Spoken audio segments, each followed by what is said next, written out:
Good morning, everybody. The day is so beautiful that I decided to come sit outside as I record this video. And I would love to speak to a subject that I'd actually addressed in the past. And that explains why I'm calling this one the part two. I will urge you to please attempt to watch the first part of this video because to a very large extent, even though I'll be touching on some of the things that are addressed in the first video, I will be skipping those things that I don't deem necessary to the part of the subject that I want to deal with today. Because even though we use the word feudalism in relation to Nigeria, the common error that is often made is to overlook the centrality of that concept to the country that we have managed to evolve. And without a conceptual understanding of the issues, it becomes that much more difficult to address the challenges. So, as I've set myself this task, I'm going to ask you to please find the time, watch the first part. It would explain some of the things I might skip or omit to address in this part of this discourse. So this morning we'll be speaking to the subject, the Feudal Republic of Nigeria. Now, you all, you see, the challenge with Nigeria is that we almost always have concepts and precepts, ideas and principles imported from foreign lands, and they come to Nigeria and they become Nigerian. And I'm sorry to say, but when we say it becomes Nigerian, what we are saying essentially is that it becomes insane. The totality of the idea becomes something radically different from what the originators intended. So when you say Feudal Republic of Nigeria, obviously I'm playing on the lie that Nigeria has told itself since 1966, and that is the lie of federalism. So instead of saying federalism, I'm calling it what I know it to truly be, which is feudalism. But in order for us to understand ourselves, I think it is only right and proper that we should attempt to define some of these precepts, and then we can then get around to the business of tying up the loose ends. So even though it is not present there, it is necessary that we have a clear understanding of what federalism is, because that is the word that I have taken out, essentially, federal, feudal. So now, what is federalism? Federalism is essentially a system of governance that allows co-independent and codependent units to come together and operate within a nation state or a state. Now, that's all big grammar, Dogonturenchi, but if you break it down to brass tacks, what it means is that you have a system of governance, a structure of governance where you have a central government and then you have federating units. These federating units are largely independent of the central government, but the central government has control over spelt out powers and areas of national life.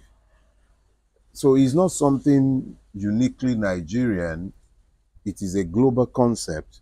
And in the first part of this talk, I'd actually explained the origin, how it took Chief Obafemi Awolowo to propose federalism as a compromise between the two extremes that were present at the time in the lead up to the 1954 constitution. what you had was a situation where Zeke, the nationalist, wanted a unitary system, which was essentially what the British had run with originally, which was why Obafemi Awolowo and the Western region essentially staged a walkout from the operation of the 1946 Richards Constitution, which attempted to foist federalism on Nigeria. And then you had the Ahmadu Bello extreme, which wasn't prepared to be in a country where it would be subject to the control of anyone other than the North. So Obafemi Awolowo proposed a middle ground, and that middle ground was federalism, which allowed each region to run at its own pace and to evolve at its own pace. And that middle ground was the introduction of federalism into Nigeria. And in that federal Nigeria that was found and essentially began its construction largely from 1954, what you found very quickly was that each region had its own constitution. Each region had complete control over local government. I stand to be corrected, but I know as a fact that the southern part of Nigeria had by far more local government than the northern part of Nigeria. By far more. I believe, even though I cannot vouch for this now unless I do a little more research, but I believe it is correct to say that the western region actually had more local governments than a combination of the eastern and northern region, because local governments were not center one for the distribution of revenue. It never was. It was just a place for the regions to use as a point of contact with their people and as a basis for development. That was what they were. They were administrative units created by regions. They had nothing to do with revenue allocation. Nothing, absolutely nothing. So you had a situation where the federating regions at the beginning each had control over their space, over even revenue to a very large extent. It was derivation. So we had a true federal system beginning from 1954, and this subsisted essentially for 12 years. Because by the end of the second coup of 1966, every pretense at federalism has been abandoned. Effectively, when you look to the reality, what has happened is that federalism is non-existent in Nigeria as things stand today, because we have moved further and further away from the federation that was inaugurated in negotiating the existence of Nigeria. I will not spend time dealing with the histories. As I have said, you will find this in the first part.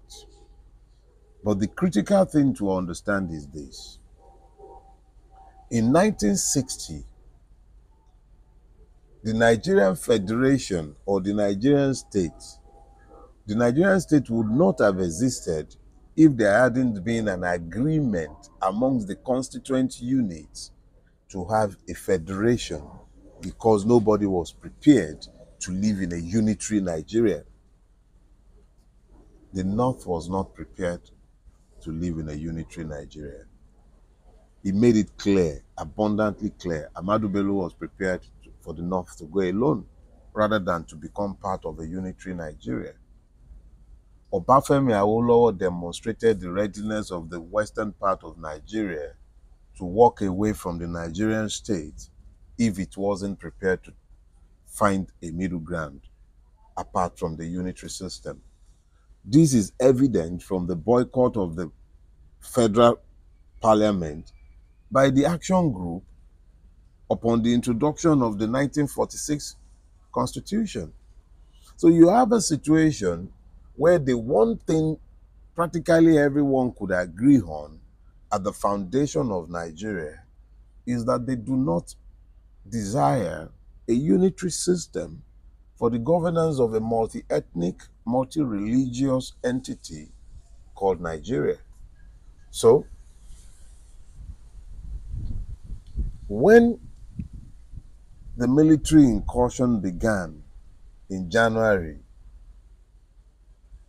the death knell was sounded for federalism. This is necessarily so because the command structure of the army couldn't have accommodated a federal structure. Everything had to be centralized.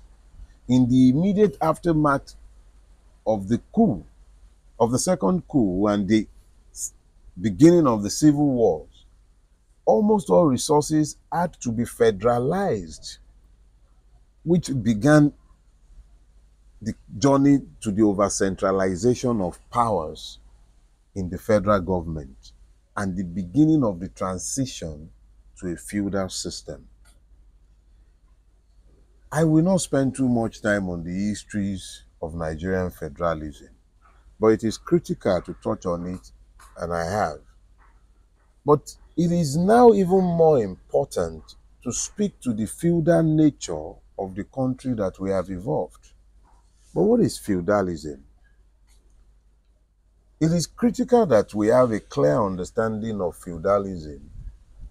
So because of these, I will again take a brief excursion into history in order to give you the foundation for the discourse. However, go and watch the first part of this video. Now, feudalism is not particularly new to the country called Nigeria. In the lands that were eventually cobbled together and christened Nigeria by Lugard Zolosho Flora, there were in existence two feudal states or feudal empires. One was the Kanem Borno Empire. The second was the Sokoto Caliphate. These two empires predated the British by at least 100 years in the case of the Sokoto Caliphate. And in the case of the Borno Empire, probably by as many as about 200 years. They were here long before the British were here. The vast part of Nigeria, known as Northern Nigeria, contained parts, only parts of those two empires. They were largely slave trading empires, and they existed on the platform of feudalism. Feudalism is about the acceptable non-equality of people who live in a geographical space. What do I mean? It speaks to a multiple level of residency, because you cannot speak to citizenship in the absence of the equality of rights. But in feudal states, there is a ruling class which is superior over and above the remaining two classes, which are made up essentially of one, those who serve the ruling class and communicate between the ruling class and the underclass, which are the serfs. So in that class, you have the merchant class, you have the military class. Sometimes there can be a level of class migration, very rarely, because the class structures are very rigid. So you have the ruling class, those who serve the ruling class, and work for the ruling class in dealing with the underclass. So you have highly stratified societies, and these were the things that this was what was in place already in northern Nigeria before the British came. So by the time the British came, the British merely layered on existing structures that they found within the Nigerian space. So in doing this, you had a situation where in northern Nigeria, vast parts that were never fully conquered, deliberately so, because if they had conquered these parts, they would have had to stop enslaving them. These parts were placed under emirs. You need to go to the first part of this speech. You'll find it there. And this is to explain how feudalism was deliberately allowed to thrive even after the coming of the British. Indirect rule meant that emirs who didn't have powers over certain parts that they had never conquered were given powers over those parts. Chiefs were subjugated to emirs. In eastern Nigeria, where Igbos do not have kings, warrant chiefs were created to serve the interest of the British. Warrant chiefs. In the West, where the Yorubas had an established monarchical system of governance, not feudal, monarchical, and the Yorubas had evolved such sophisticated societies that you can actually speak to citizenship in Yoruba traditions. Because, for instance, Yorubas will tell you that Ibita Bieru la Biomo, Taban Tori Eru Shofin, Karanti Ojoti Momo Joye. As we birth the commoner or the slave, so are the highborns also battered. That is a Yoruba proverb. The other one says, when you're making rules with the children of the slave in your mind, on your mind, remember the day when the same laws will catch your own children. These are Yoruba proverbs that offers a peek into the egalitarian society that they had evolved. No Oba had absolute powers in truth over any Yoruba person. Oba had his property, the other person had his property, and the Oba is obliged to respect the property rights of his subjects. So you had a situation where pre-independence, the British had evolved a system that discounted citizenship as long as the people followed the rules that the British had laid down. How the locals enforced this rule, collected taxes to a very large extent, was in their business. If you have been fortunate enough to watch the cinematic offering, Olufunlayo Ransom Kuti, you would have an idea of the level of citizen participation from the average Yoruba person pre-independence, pre-colonial times.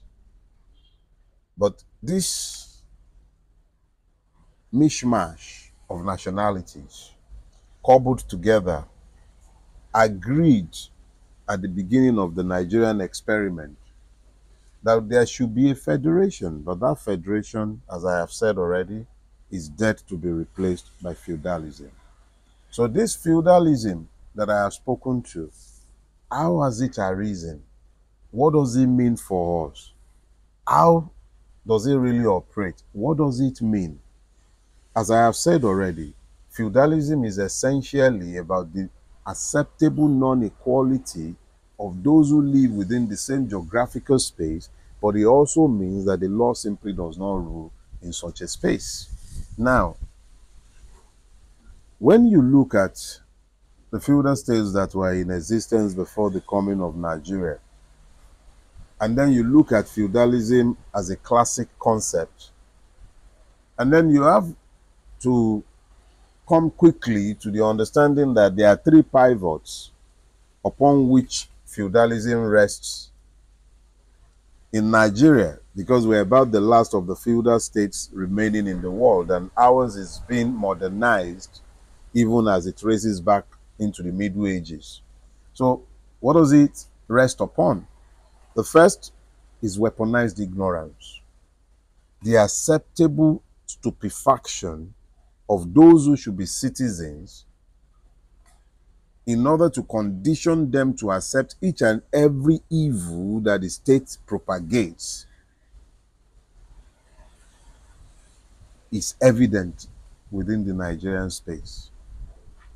Nigeria spends little or nothing on education, has over 15 million children, youth slapping the streets unemployed, school age, not going to school, has a massive population of youth unfit for any gainful employment of any sort because they have not been offered any training of any sort. No training, nothing. Largely drug addicted. That is not by accident. It is a tool of feudalism, weaponized ignorance. But aligned to weaponized ignorance is weaponized poverty. When a man is impoverished in his mind, when he is rendered ignorant, when he has become stupefied, when he has been rendered incapable of using his God-given imagination to think his way out of his limitations, then he becomes susceptible to poverty. But when you now have these aligned to institutional measures to assure that the person is perpetually kept underfoot and incapable of raising himself by any bootstrap because he has no bootstrap in the first place, you then begin to understand the nature of the evil that has been unleashed against the Nigerian. How? How to explain? There is no access to credit. No access to credit for the poor man in a society that claims to be capitalist. No access to credit. And I'm not just talking about the poor man, even those who are meant to be members of the middle class. The cheapest facility available to any Nigerian today is in excess of 30% interest. That is the cheapest available to any Nigerian, and no Nigerian bank institutionally can lend you money based on an idea. It's not possible. Even if there are interventionist funding available, you still have to go through the commercial banks, and the commercial bank has a primary duty to ensure that your loan is collateralized. That is one. Secondly, almost all legitimate opportunities have been closed off. Every opportunity that the youth might find for self-actualization, for enrichment, for wealth, is closed off. Somebody is going to go put it. The system would license someone to have a toll gate so that the wealth, however little that these imaginative young persons might make, eventually comes back to the system. I need not speak too long. Look at what they are doing with the UAE thing. After shamelessly posturing for over a year about how they have reopened the Dubai route to Nigerians, I don't know what anybody is looking for in that place. Yeah, it's a beautiful country, but they are more than racist. Theirs is even worse. But at the end of the day, Nigerians need some escape. And what have they done again? Find a way to put a toll gate there so that the Nigerian desirous of traveling to UAE pays through his nose. They don't even think about the effect these have on our country, the image of the country. And yet they'll be talking about Hush Puppy, and there is Hush Daddy, Hush Dog, Hush Bingo, Hush everything up and down the place. The system ensures that, one, there is no light. You don't have public power supply. There is energy poverty. To even power generator in order to do anything productive is next to impossible. The multiple taxes that are there to squeeze anyone who is able to do anything. It's almost like trying to grow something on rocky surfaces. Nigeria appears to have become a killing field for ideas, for ingenuity. The average person who should be thinking of starting industries are thinking that their monies are better invested in running away from the country. That is the level of weaponized poverty that has been unleashed.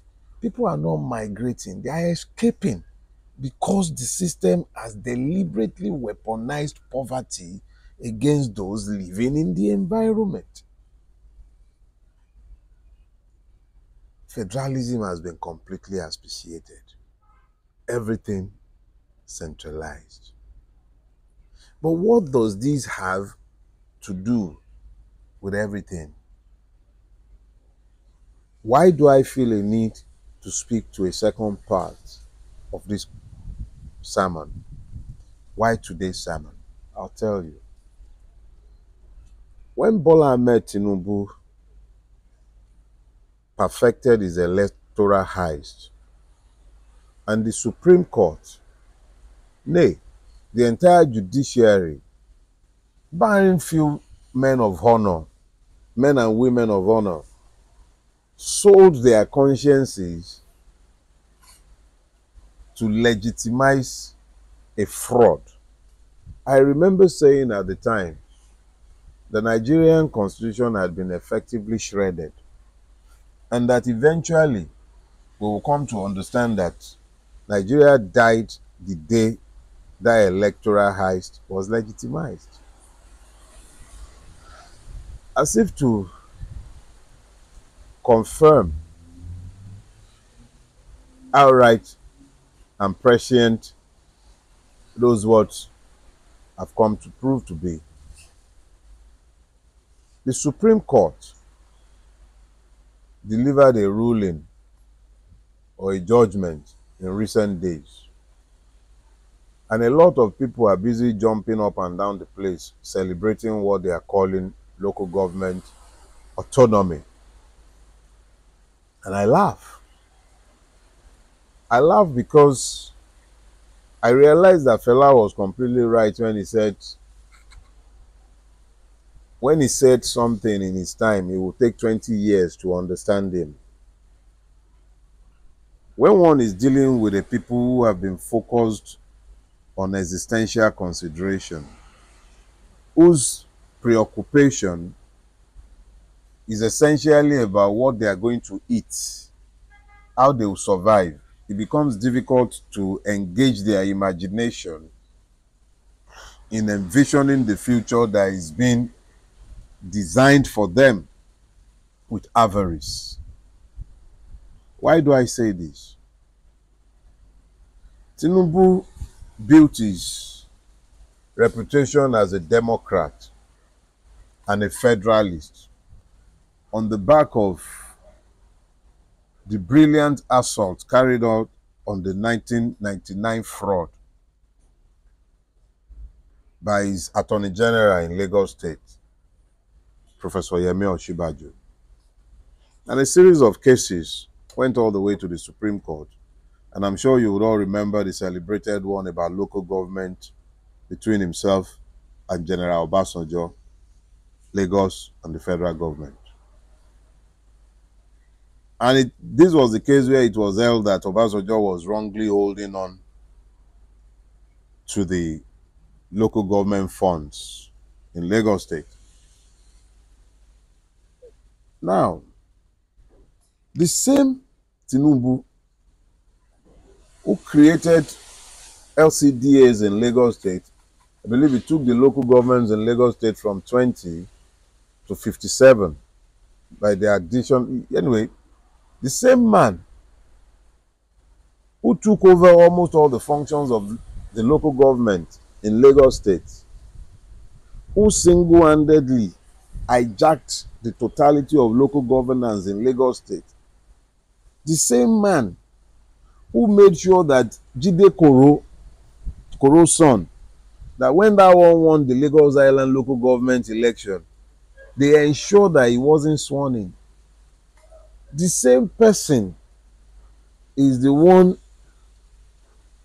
who has now caused the Supreme Court, that is essentially in his pocket, to ignore the obvious provisions of the fraudulent constitution and then declare that the local governments have financial autonomy, ignoring the clear provisions of the constitution that calls for the operation of the joint accounts between the local government and in the states.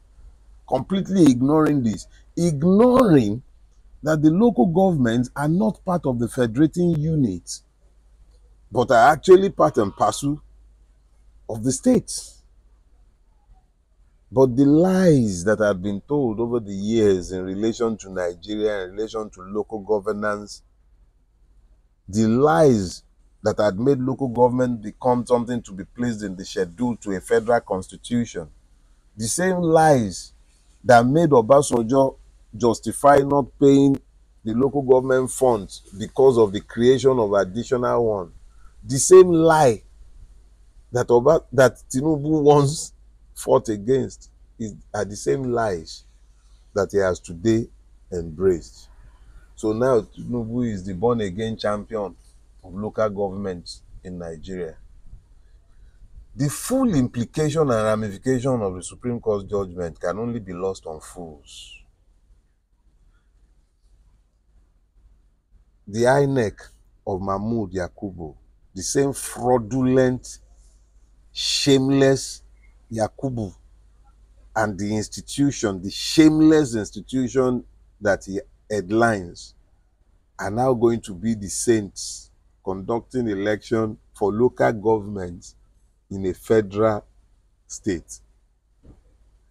Welcome to the feudal Republic of Nigeria. There is a man that you have all ignored and to whom you should learn to pay closer attention. The current Attorney General of the Federation, Lateef Fagbemi, and his boss have a clear idea of exactly what kind of restructuring they are carrying out. But what I see is the feudalization of Nigeria. And Lateef Fagbemi and Bola Ahmed Tinubu should be watched carefully. Nigeria is heading closer and closer to ensuring that the president of Nigeria is the Sultan of Nigeria, and that the governors are the emirs. Local government chairmen, I don't know exactly what they are trying to do, but I'm suspecting that they are intended as checks on the powers of the governors. I hope by the time Bola Ahmed Tinubu is done with Nigeria, the same errors that were made by Southerners before him, particularly Obasanjo, who helped to build the foundations for the feudalization of Nigeria, I hope the same errors made by Obasanjo are not going to be compounded by Bola Ahmed Tinubu, all in a push for temporal, ephemeral powers. Men will leave office, seasons will end, but there are consequences to actions. Nigeria is being feudalized. I don't know whether Tinubu realizes it, but if anyone is unaware that the Federal Republic of Nigeria is dead, let them think again. Welcome to the feudal Republic of Nigeria. I'm going to see you all next week. God bless you. Stay blessed. And yes, happy birthday once again to a dear General, His Excellency Peter Gregory Obi. I am proud of you. You are a worthy general to follow to war. God bless you. And yes, God bless everyone. Amen to that.